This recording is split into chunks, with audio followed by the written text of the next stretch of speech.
Una columna comunista toma posiciones. Es la primavera de 1975 y han pasado 30 años desde que se iniciaron los primeros combates en la guerra de Vietnam. Ahora, 2 años después de la retirada estadounidense, está a punto de comenzar la ofensiva final. Solo faltan 55 días para que termine la guerra de los 10.000 días. Vietnam.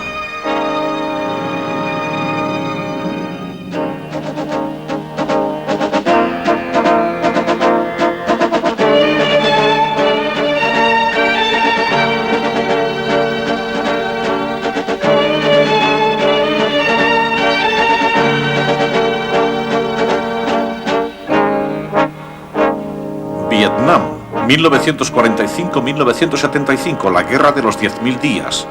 Ofensiva final y rendición. En enero de 1973 se firmó el Tratado de Paz de París, tras el cual solo quedaron en Vietnam del Sur 50 asesores militares estadounidenses de la que antaño fuera una fuerza de más de 500.000 de hombres. El tratado permitía que Hanoi mantuviera 150.000 soldados regulares en el sur y disponía que el presidente Thieu podía permanecer en el poder. Aunque el Congreso había prohibido más acciones militares, Nixon aseguró a Thieu en secreto que Estados Unidos haría uso de todas sus fuerzas si era necesario, pero en agosto de 1974 Nixon dimitió. En diciembre de 1974, los líderes comunistas se reunieron en Hanoi y fijaron un programa de 2 años para la victoria militar. Su plan inmediato consistía en forzar la dimisión de Thieu. El principal estratega de Vietnam del Norte era el ministro de Defensa Von Nguyen Giap. Incluso en Saigón, el pueblo se oponía a Thieu e intentaba derrocarle. Y si vas en contra de la voluntad de la gente, no puedes sobrevivir. Los imperialistas estadounidenses pensaron que pese a haber retirado sus tropas de Vietnam, conseguirían que una parte de Vietnam se convirtiera en una nueva colonia suya. Incluso ahora, si desplegasen su fuerza aérea y la armada, volverían a fracasar. El pueblo vietnamita no teme a esas cosas. Es obvio que nuestro pueblo, especialmente los campesinos y soldados que luchan en el sur, han derrotado a los imperialistas estadounidenses. Thieu continuaba dependiendo por completo de la ayuda estadounidense para mantener su ejército, pero el Congreso de Estados Unidos quería poner fin a ese apoyo. A medida que disminuía la ayuda estadounidense, la moral de Vietnam del Sur iba decayendo. Desde 1973, a partir de la firma del Tratado de Paz hasta 1975, nuestro principal potencial había menguado en un 60% debido a la reducción de la ayuda económica y militar de Estados Unidos. Y yo digo que la vietnamización no se hizo honestamente como nos prometió Estados Unidos. Y esa fue la razón principal del hundimiento del Vietnam del Sur.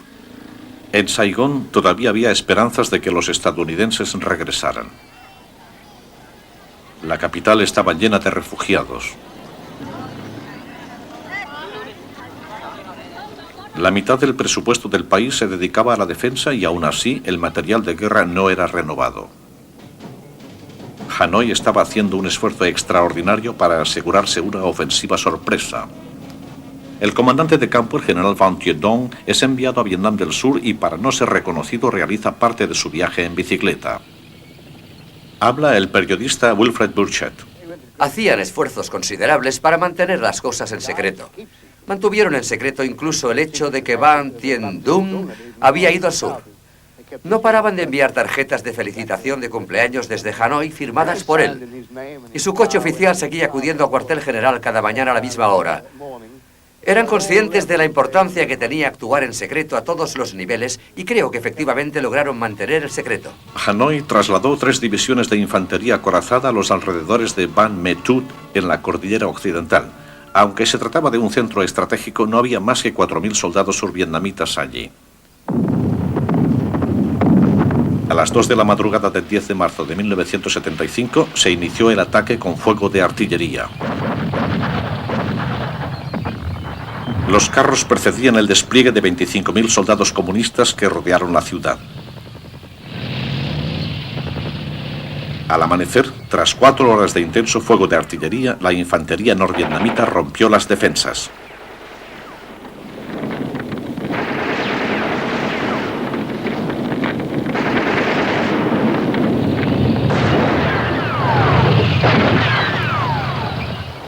El presidente Thieu no pudo reaccionar a tiempo para enviar refuerzos y en el primer día de la batalla los comunistas tomaron la mayor parte de la ciudad.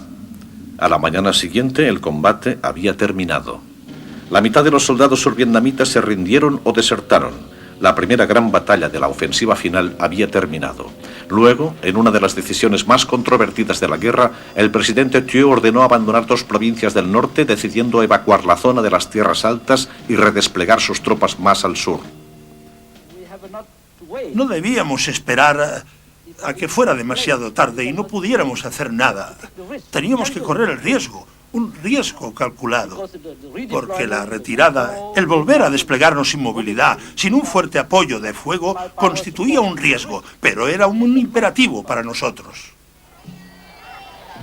La retirada de las tierras altas se convirtió en un camino de sangre y confusión. Desde las ciudades de Pleiku y Kontum, 70.000 soldados y 400.000 civiles huyeron hacia la costa.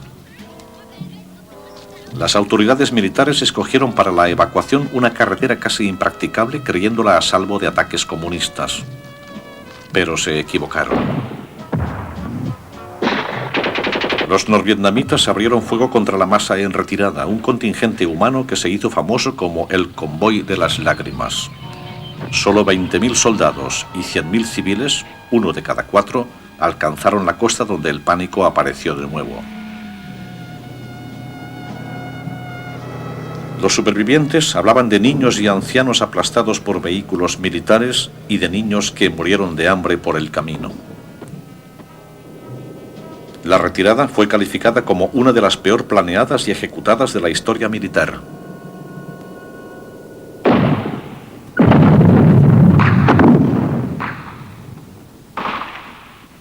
Esto tuvo el efecto del dominó. Las capitales de provincia empezaron a caer al ritmo de 1 por día. El presidente Thieu pidió una urgente intervención militar estadounidense. La respuesta de Washington es relatada por el embajador Bui Diem. Cuando regresé a casa, ya se había perdido la mitad del país. Y dije, francamente, a todos mis amigos que no había ninguna esperanza por parte de Estados Unidos.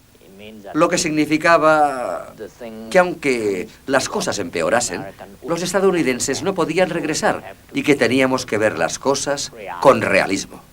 En Saigón, una estricta censura mantenía la esperanza en los titulares de la prensa. Pocas personas de la capital conocían el alcance del desastre militar. En público, Thieu afirmaba que el ejército resistía. El 18 de marzo, en Hanoi, los líderes norvietnamitas saboreaban su mayor victoria desde que derrotaron a los franceses 21 años antes. Adoptaron una arriesgada estrategia: cortar Vietnam del Sur por la mitad. El principal objetivo era la antigua ciudad de Hue, la vieja capital de Vietnam y centro espiritual del país.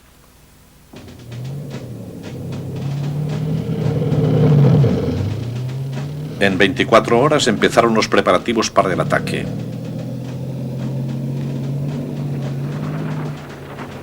Primero fueron atacadas las defensas del norte de Hue y luego pesados cañones de 130 milímetros martillearon los accesos del sur y el oeste de la ciudad. Ahora Hue estaba aislada de Da Nang por el sur. El 25 de marzo, después de 3 días de asedio, Hue cayó en manos norvietnamitas sin resistencia.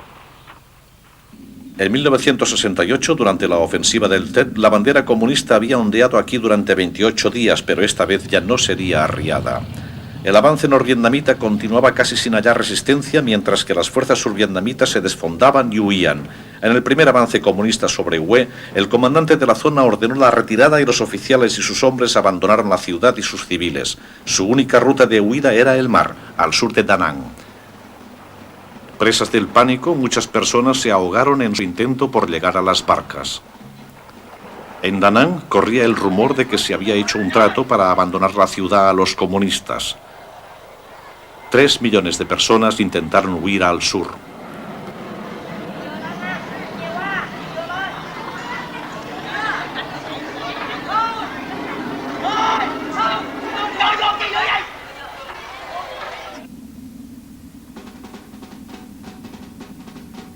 Cuando 35.000 soldados norvietnamitas se acercaron a Da Nang, el comandante survietnamita abandonó a sus hombres y otros oficiales se despojaron de los uniformes y se escondieron.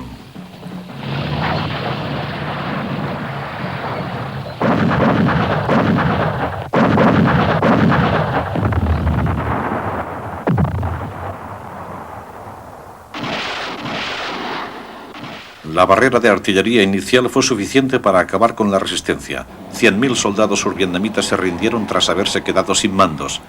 La batalla por Da Nang duró solo 32 horas. Habla el ex primer ministro Nguyen Cao Ky. En cuanto al desastre final, debo admitir que fue responsabilidad nuestra. O para ser exacto, debería decir que fue responsabilidad del señor Thiers.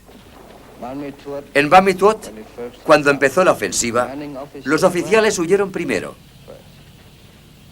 En la zona de Da Nang, los oficiales huyeron. En todas partes, los oficiales al mando eran los que huían primero, y todos aquellos comandantes habían sido nombrados por el señor Thiers. Aquella era la primera vez que la moral de nuestro ejército se veía afectada.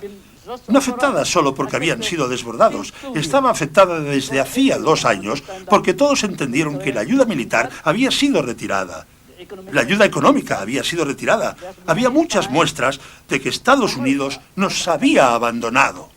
A principios de abril, los comunistas controlaban el norte y el centro de Vietnam del Sur. Había un nuevo respeto por el comandante en jefe norvietnamita, el general Dong. Se trataba de un destacado estratega, como su tutor, el general Giap. En aquella época escribió: «Comprendimos que un momento oportuno no tiene precio». El jefe del Estado Mayor estadounidense, el general Weyan, visitó Vietnam e informó que Saigón necesitaba urgentemente armas por valor de $700 millones. Pero políticamente resultaba imposible enviárselas. El ejército de Vietnam del Sur estaba condenado. Habla el analista militar Brian Jenkins. En mi opinión, si aquella ayuda era retirada, la máquina militar que habíamos creado en Vietnam acabaría hundiéndose por su propio peso. No sé, en los museos se ven esas armaduras que tienen un aspecto formidable, pero no hay nada dentro de ellas y si les das una buena patada, toda la estructura cae al suelo. Y efectivamente, aquello era lo que estábamos creando en Vietnam. Entre bastidores existían presiones sobre Thiers para que dimitiera a favor de un neutralista. Con la mayor parte del país perdido, intentaba tranquilizar a su pueblo. En fin, yo estaba muy tranquilo en aquel periodo. Los habían aplastado, pero no a todos. 1/3 del ejército se había perdido, pero no todo. 1/3 parte del país o medio país había sido ocupado, pero no todo. Todavía teníamos muchas zonas cruciales más y todavía teníamos la fuerza. El único programa especial de ayuda estadounidense se llamaba Operación Baby Lift, la evacuación de 2.000 huérfanos a Estados Unidos. La operación empezó trágicamente. Un C-5A, el avión de transporte más grande del mundo en la época, se estrelló a las afueras de Saigón, muriendo 140 niños. Los desastres de la guerra ya no podían ser ocultados. Saigón empezó a reforzar las autopistas que la rodeaban. El avance comunista llevaba casi 2 años de adelanto respecto a las expectativas de Hanoi. Habla el experto en Vietnam del Norte, Wilfred Burchett. Al principio se pensaba que para el primer avance ofensivo se conformaban con llegar a Da Nang. Se asentarían allí, se consolidarían, etc. Y en la segunda fase de la ofensiva llegarían a Saigón y al delta del Mekong. Pero la asombrosa forma en que cayó Da Nang y la facilidad con que caían las capitales de provincia una tras otra. Y el hecho de que las autoridades de Saigón eran incapaces de consolidar sus tropas y eran incapaces de retirarse ordenadamente y reagruparse. Y todo se hacía precipitadamente y se dejaba al azar y había muy poca moral. De hecho, la única verdadera batalla tuvo lugar en Xuanloc. Xuanloc era una pequeña capital de provincia, a solo 60 kilómetros al noreste de Saigón, que bloqueaba el avance comunista. Xuanloc constituía la última esperanza para los que creían que una resistencia final podía salvar la situación militar.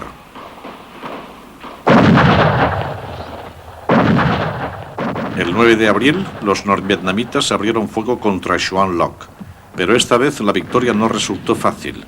Más tarde, los comunistas definirían la batalla como feroz y cruel. 4 divisiones norvietnamitas lanzaron un ataque contra la ciudad, pero fueron rechazadas. Los defensores contraatacaron.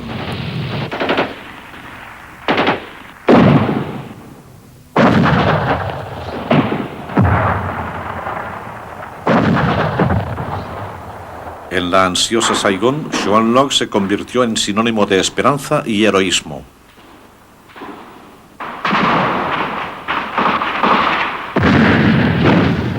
Los norvietnamitas decidieron pasar por alto Xuanloc y atacar la siguiente ciudad, Bien Hoa, más cercana a Saigón. Al cabo de una semana, el 16 de abril, tanto Xuanloc como Bien Hoa fueron desbordadas y los defensores se retiraron. El camino de Saigón estaba abierto para los generales norvietnamitas y se impartió la orden de tomarla en 2 semanas para el 1 de mayo. Habla un estratega de Hanoi, el coronel Ha Van Lao. Las unidades del ejército que tenían la misión de rodear y atacar Saigón solo llevaron consigo lo necesario para el combate. Algunos avanzaban con medios motorizados y otros avanzaban a pie y corriendo y avanzaban 50 kilómetros al día.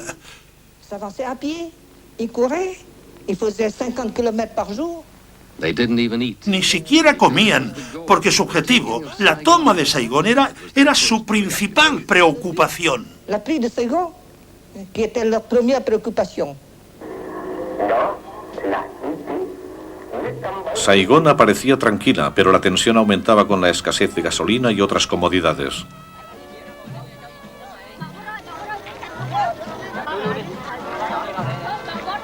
Los refugiados continuaban llegando a la ciudad y ahora las autoridades ya no veían salida. Sinceramente, no sé qué ocurrirá. Así que sé que estoy esperando algo, pero no sé qué. El presidente Thieu recibió fuertes presiones para que dimitiera. Su posible sucesor era un neutralista, el general Duong Van Minh, conocido como el Gran Minh. Se creía que los comunistas podrían negociar un gobierno de coalición con él. Habla el analista de la CIA, Frank Schnapp. El Gran Minh se autoproclamaba neutral. Se consideraba miembro del tercer poder. Tenía un hermano o un primo. Había dudas respecto a eso. Que era un oficial norvietnamita de alto rango. Era general. Así que el Gran Minh era la última esperanza estadounidense. Había que quitar del medio a Thieu. El 20 de abril, el embajador estadounidense Graham Martin visitó a Thieu. Simplemente fui al presidente Thieu y se lo expuse todo tan claramente como me era posible. Le expliqué los hechos que me parecía que tenían importancia para la situación.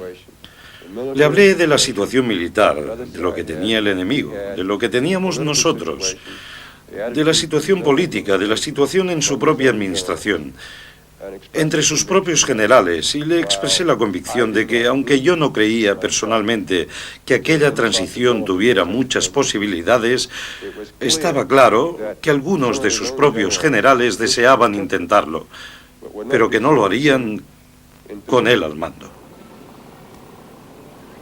Al día siguiente, el 21 de abril, Thieu dimitió como presidente. Mientras un gobierno de transición se hacía cargo del poder, Thieu se apresuró a partir al exilio. Y casualmente mi tarea fue llevar a Thieu al aeropuerto poco después de su dimisión. Fue una noche increíble. Era una noche estrellada.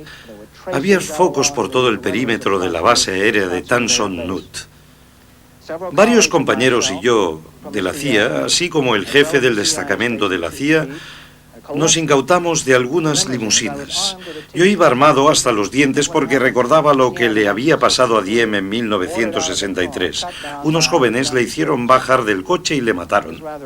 Tiene gracia cuando lo piensas, porque desde luego no habríamos podido defendernos con los AK-47 de debajo del asiento y el 38 de cañón corto que llevaba sujeto al cinturón. Fue una gran aventura. Miré por el espejo retrovisor a los ojos de Thieu y vi que en aquel momento estaban brillantes por las lágrimas cuando pasábamos por la base aérea, camino del avión que tenía que sacarle del país. Thieu se inclinó y dijo: gracias por todo lo que han hecho. Y yo pensé, ¿gracias por qué? ¿Por las 50.000 vidas estadounidenses que se han perdido aquí en Vietnam? Y pensé en decírselo. Pero siendo un burócrata como era, mantuve la boca cerrada. Nos saludamos. El hombre estaba llorando. Creo que no le hacía falta aquella humillación final. Se dirigió al avión. Había cámaras en varios puntos. Las maletas fueron subidas a bordo y allí estaba el embajador Martin, inmaculadamente trajeado. Creo que llevaba sus gafas de concha con un aspecto de profesor. Nada como un embajador para decir adiós al último vestigio del experimento estadounidense en Vietnam. Políticamente todo había terminado. Thieu emprendió su vuelo hacia el exilio con un sentimiento de amargura hacia Estados Unidos. Nos habían abandonado, nos habían vendido, nos habían apuñalado por la espalda. Es la verdad. Estaba claro. Nos habían traicionado. Aunque al principio las fuerzas norvietnamitas eran casi dobladas en número por las del sur, ahora el ejército survietnamita se había desintegrado. En estos momentos, finales de abril, los comunistas barrían las provincias del sur y el oeste de Saigón. Un gran número de refugiados se dirigían a Saigón ignorando las bombas y las balas, ya que la consideraban el último refugio seguro. Saigón resistió durante 20 días el asedio norvietnamita. Thieu, en el exilio, seguía siendo optimista. Todavía tenía confianza en que el ejército y el nuevo líder, sobre todo el presidente Guang y el dirigente del ejército, resistirían hasta el final. Hubo una pausa en los combates. Ahora, más de 3.000 personas abandonaban la capital a diario. Las embajadas empezaron a ser evacuadas.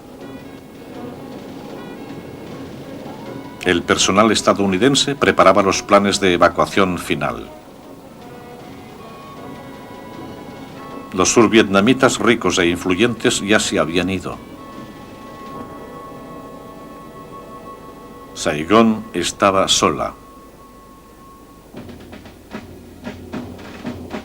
Los comunistas discutían cómo tomar Saigón deprisa, con sensación de victoria y con el mínimo de bajas civiles.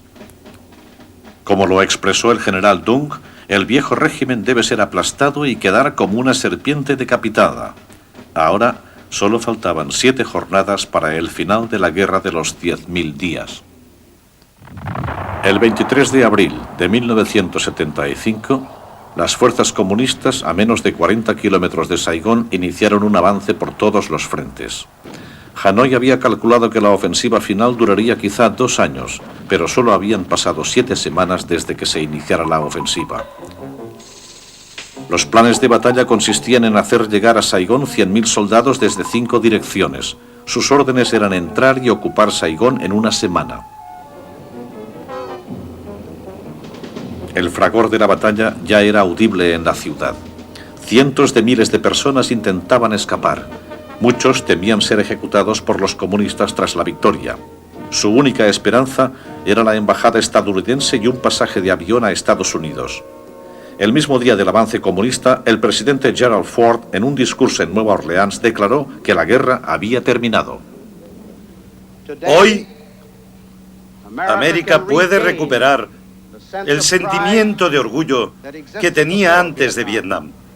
Pero eso no se logrará reavivando una guerra que ha terminado por lo que América respecta.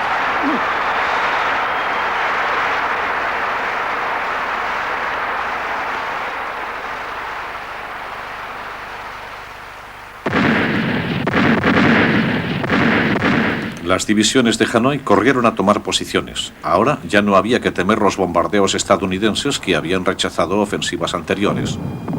Los comunistas barrieron las plantaciones de caucho del este de Saigón.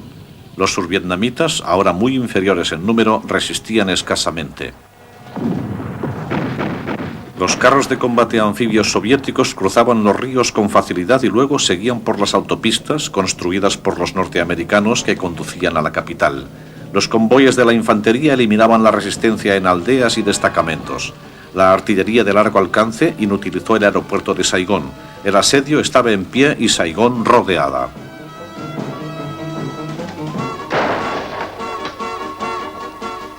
En la ciudad, 30.000 soldados survietnamitas esperaban órdenes, pero muchos jefes habían desertado. El nuevo gobierno de Saigón solicitó entablar conversaciones de paz y un alto el fuego, pero no hubo respuesta. Ahora ya solo faltaban 72 horas para el final. Las tropas acorazadas de Saigón intentaron bloquear las autopistas principales. Decenas de miles de refugiados pugnaban por subir a bordo de los últimos helicópteros que despegaban de las afueras de la ciudad. Pero los soldados que huían del campo de batalla requisaron los helicópteros y se retiraron a la capital.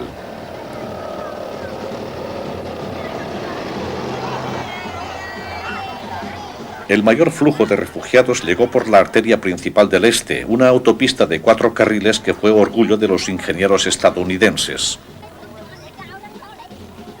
Civiles y soldados en retirada se saltaban los puestos de control en su apresuramiento por huir del avance de la batalla.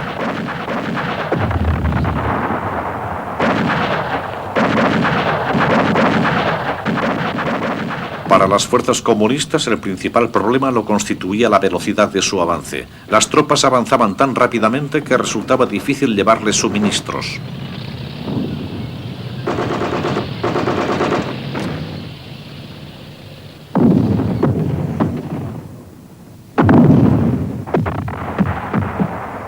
Desertores del sur disfrazados proporcionaban mapas y señalaban los puntos débiles en las defensas gubernamentales.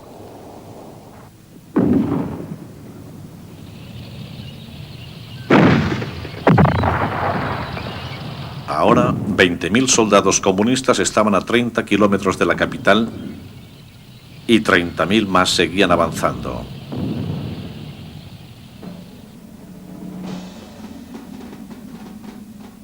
En sus despachos, el general Dong comparó sus fuerzas a un martillo divino sostenido en alto.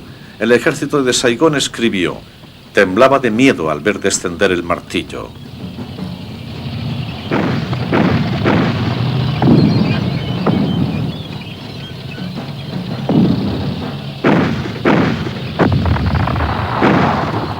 Pero en un puente clave llamado Dong Nai, en la principal ruta desde el este, los survietnamitas presentaron una feroz resistencia.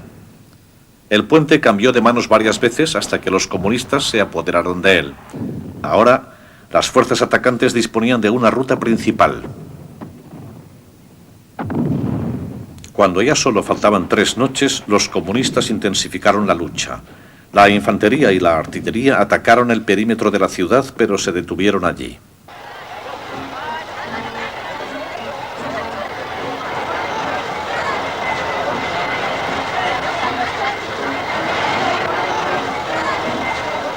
En las zonas ocupadas, cámaras comunistas filmaban a la población arrancando los símbolos de su anterior gobierno y celebrando la victoria por las calles. En Saigón también se llenaron las calles, pero el sentimiento generalizado era de miedo. La numerosa población católica estaba especialmente nerviosa. Miles de personas se reunieron para escuchar al antiguo primer ministro Nguyen Cao Ky, quien denunció en su alocución a los compatriotas que habían huido. Según Ky, la resistencia armada podía forzar la negociación.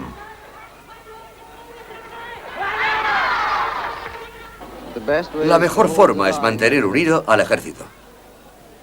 Porque si continúa el colapso, continuará la desintegración. Y entonces, no harán falta negociaciones. No harán falta. Pero los comunistas enviaron un severo aviso. 5 cohetes cayeron en un suburbio de Saigón, dejando a 5.000 personas sin hogar.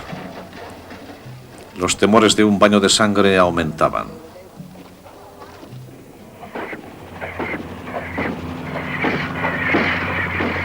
Al día siguiente, el 28 de abril, se estrechó el cerco a Saigón. Las tropas de Saigón acudieron al puente Newport a las afueras de la ciudad porque comandos norvietnamitas habían tomado el otro extremo del puente.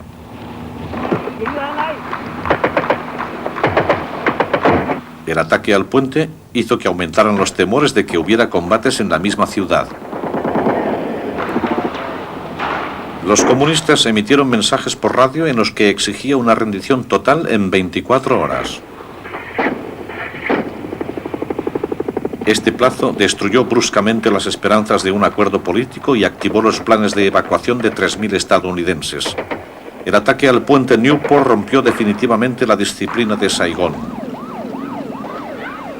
Mientras el ejército de Vietnam del Sur oponía una última resistencia, la población civil saqueaba el cercano economato estadounidense. Los soldados desertores se unieron a los civiles. Los saqueos se extendieron a toda la ciudad. Es el final de un viejo estilo de vida, las últimas horas de la muerte de una nación.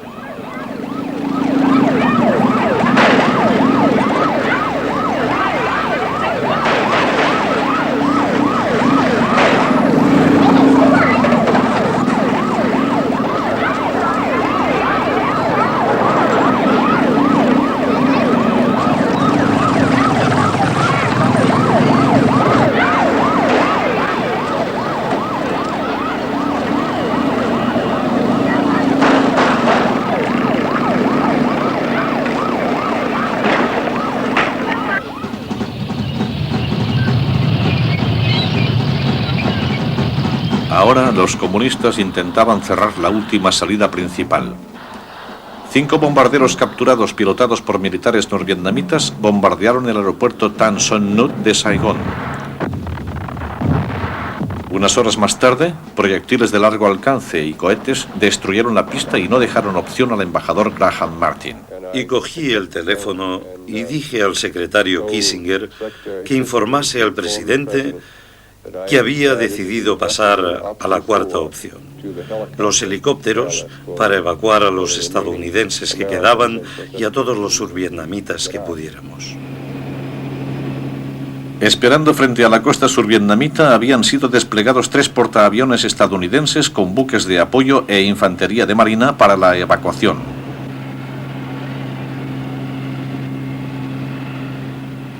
En el mediodía del 29 de abril estaba a punto de empezar el éxodo final. La balada Sueño con unas navidades blancas constituía la señal en clave para la partida final estadounidense. Cuando esta canción sonó en la radio militar estadounidense, oficiales, hombres de negocios y periodistas se reunieron en la embajada. Algunos estadounidenses que habían pasado un decenio en Vietnam tenían ahora solo unas horas para irse. Miles de vietnamitas que intentaban unirse a la evacuación amenazaban con arrollar a los guardias de la embajada.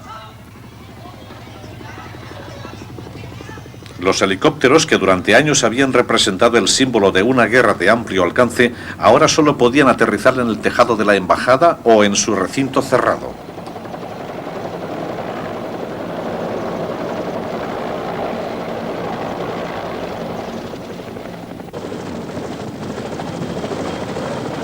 Cientos de estadounidenses y oficiales survietnamitas esperaban en grupos de prioridad. Los marines regresaron brevemente a Vietnam para mantener el orden.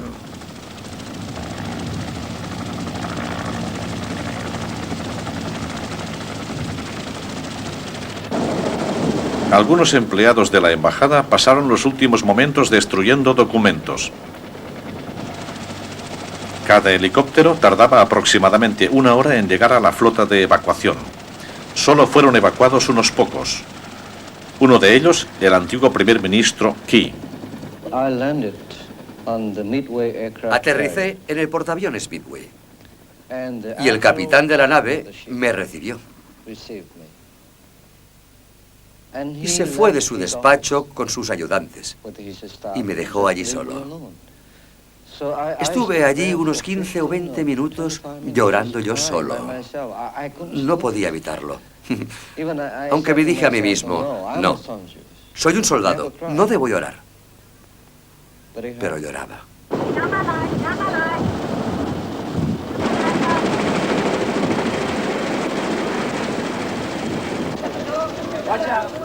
Ahora, cientos de civiles vietnamitas intentaban derribar las verjas de la embajada.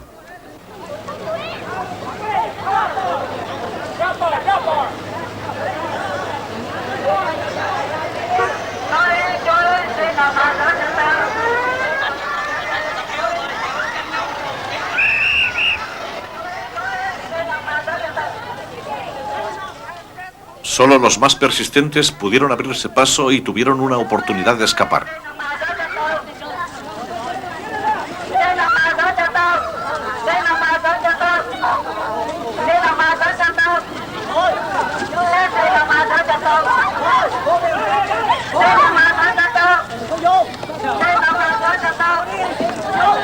En las semanas previas, 100.000 survietnamitas habían pagado por salir del país, pero la repentina evacuación estadounidense dejó en tierra a muchos vietnamitas con años de servicio.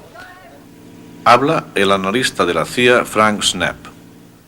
Estaba sentado junto a la radio en la última planta de la embajada, grabando el flujo de información que seguía llegando desde varios sitios. Escuchaba las radios y oía personas que llamaban por la radio, agentes, empleados que habían sido abandonados en varios puntos de evacuación. Soy el señor Long, he servido para ustedes durante años, sálvenme. Soy el señor Ha, sálvenme. Y entonces no podía salvarles. Creo que aquello fue lo más trágico para mí en aquel último día. Las voces de la radio, y todavía tengo pesadillas cuando duermo. Y aquellas voces todavía me atormentan. Un plan de evacuación alternativo consistía en salir de Saigón en balsa. Aunque tenían rodeada la ciudad, los comunistas hicieron saber que deseaban un final sin complicaciones, por lo que retrasaron brevemente el ataque final para que todos los estadounidenses pudieran irse. Uno de los últimos en salir de Saigón fue Frank Snapp. Salí con el contingente de la CIA, subí al helicóptero. Fui por el tejado hasta el punto de evacuación. Subí al helicóptero y llevé conmigo a varios agentes vietnamitas que habíamos podido hacer entrar en la embajada. El helicóptero empezó a elevarse sobre el techo de la embajada y el artillero de cola estaba inclinado sobre su arma. La parte de atrás estaba abierta y de pronto unas luces verdes empezaron a destellar dentro de la cabina. El helicóptero estaba sobrevolando la ciudad y por un momento pude ver reflejado en una de las ventanas Mimi's Bar. Era uno de los bares más famosos de Saigón, donde muchos soldados estadounidenses perdieron la camisa y la inocencia. Y recuerdo que cuando aterrizamos en el muelle, la gente que me rodeaba iba llorando. Una mujer vietnamita que habíamos evacuado llevaba un niño en los brazos. Habíamos logrado pasarla a ella y a su hijo por encima de la verja de la embajada, pero no pudimos pasar a su marido. Su vida había cambiado para siempre y habíamos abandonado a muchos que deberíamos haber rescatado y evacuado aquel último día. El último día, los helicópteros trasladaron a 7.000 estadounidenses y vietnamitas hasta la flota de evacuación. Las armas eran arrojadas por la borda para evitar problemas. Docenas de helicópteros pilotados por survietnamitas llegaban sin ser invitados. Las máquinas de $250.000 eran tiradas al mar para dejar espacio a las que continuaban llegando.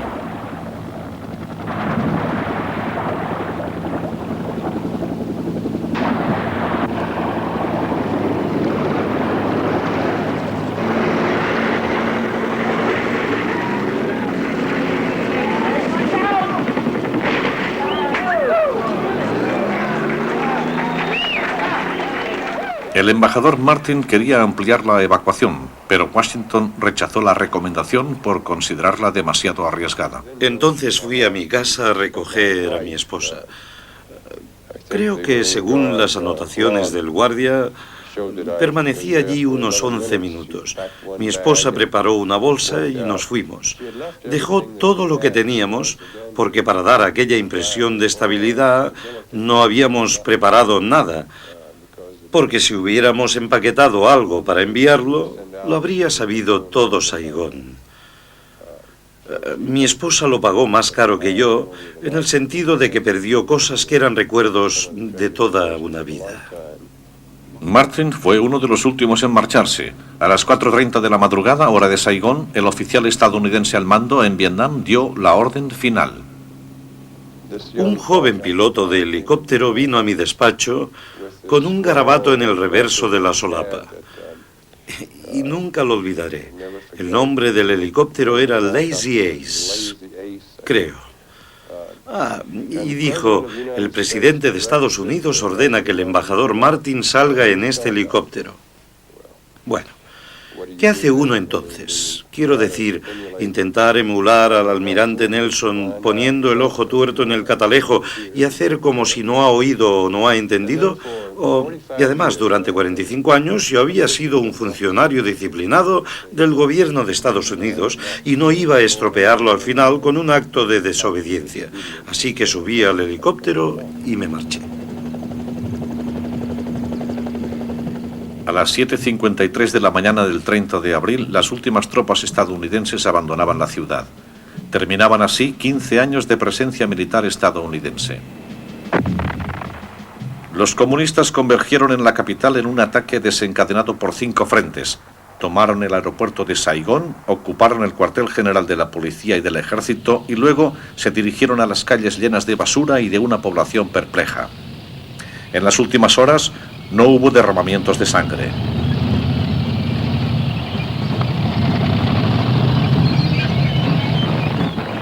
El Palacio Presidencial era un objetivo simbólico. Un solo carro anfibio bastó para el asalto final, derribando la verja de hierro.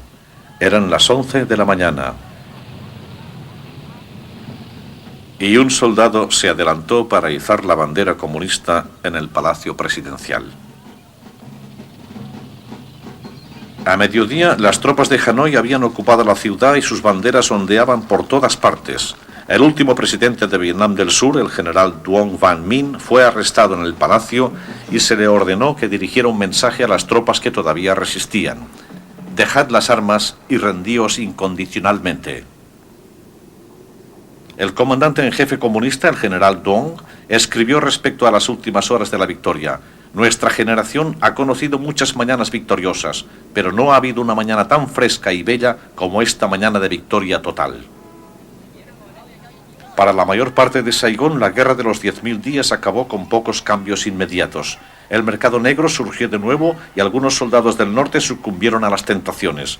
Pronto se iniciaron las reformas.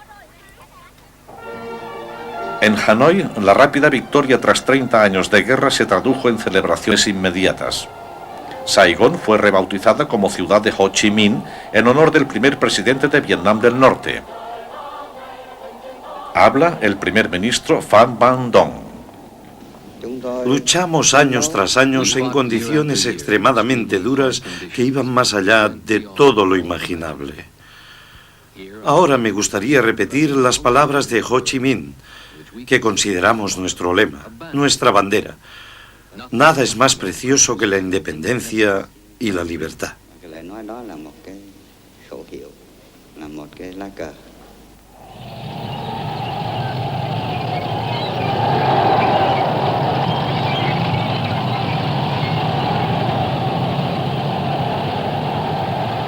El 7 de mayo se celebró en Saigón el desfile de la victoria comunista. Era la fecha del aniversario de la derrota francesa 21 años antes. Habla el embajador Havan Lao. Había muchas emociones en aquel momento. Todos podíamos volver a respirar. La guerra había terminado. La paz se había restablecido. Y por encima de todo, nos convertimos en verdaderos dueños de nuestro país, de nuestra tierra, independientes. Nuestros primeros pensamientos fueron para nuestro venerado presidente Ho Chi Minh, que no estaba allí para ver con sus propios ojos el momento más glorioso de nuestra historia. Los cambios llegaron lentamente a Saigón. Al principio, los vencedores trataron a la gente con discreción, pero el viejo régimen fue purgado. 200.000 funcionarios y oficiales militares fueron enviados a campos de reeducación. Se estima que 1,5 millones de habitantes de las ciudades fueron trasladados al campo por la fuerza. Al cabo de 2 años, llegó la unificación oficial del país bajo el nombre de República Socialista de Vietnam. El Ejército Vietnamita de Liberación Popular empezó como un variado surtido de voluntarios, pero el ejército norvietnamita, equipado con armas soviéticas que desfila ahora por Saigón, es el quinto más grande del mundo. Esta empobrecida nación agrícola desarrolló una fuerza militar que solo era superada por las grandes potencias. Esta fuerza supuso para Estados Unidos su más largo y costoso conflicto. Cuando este terminó, la mayoría de estadounidenses solo sintieron alivio de que finalmente hubiera acabado. Más de 100 países reconocieron diplomáticamente a Vietnam. El presidente Carter se inclinó en un principio por establecer lazos y en 1977 una delegación estadounidense visitó Hanoi para preparar el camino. Pero todo quedó ahí, ya que Estados Unidos consideraba a Vietnam demasiado dependiente de la influencia soviética. Los giros de la historia y el impacto de la guerra prolongada dejaron Vietnam como una tierra destrozada.